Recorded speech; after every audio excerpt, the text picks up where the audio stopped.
This time period led to the formation of the Progressive and Populist parties.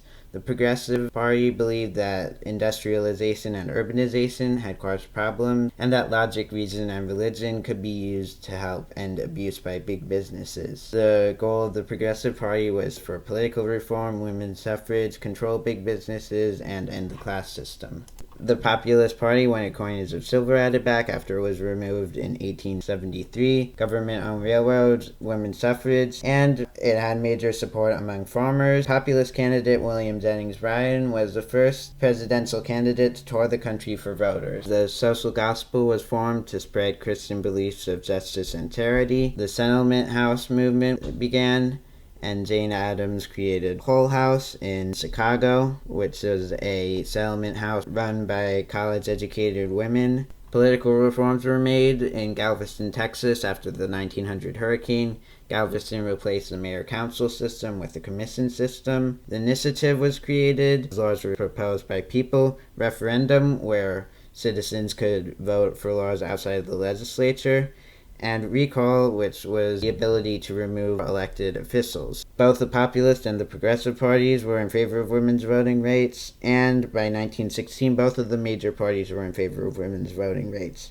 Activists used nonviolent protests to bring attention to women's voting rights. The 19th Amendment was passed, and women voted in the 1920 election. Women were in favor of the temperance movement to ban alcohol.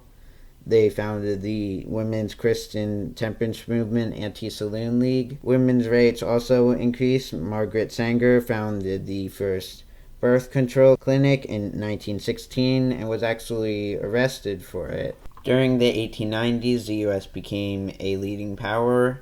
It became the largest economy, third largest navy, annexed Hawaii, and won the Spanish-American War. In 1901, President William McKinley was assassinated, and Vice President Theodore Roosevelt became the President of the United States. Besides being Vice President, Theodore Roosevelt had been on the New York State Assembly for 3 years, New York City Police Commissioner, Assistant Secretary of War from the Rough Riders, and had been governor of New York. And Theodore Roosevelt was the first president to step in on a strike on the side of the workers when he stepped in on the coal strike in 1902. He got Congress to limit tipping rates for railroads, passed legislation against some trusts but not all. He passed the Pure Food and Drug Act, which required that companies put the ingredients on the sides of cans. He set aside 100 million acres of land as public land. Theodore Roosevelt chose William Howard Taft as his successor because he thought that Taft would continue his policies. Taft lowered tariffs, although he did not lower them as much as Theodore Roosevelt wanted,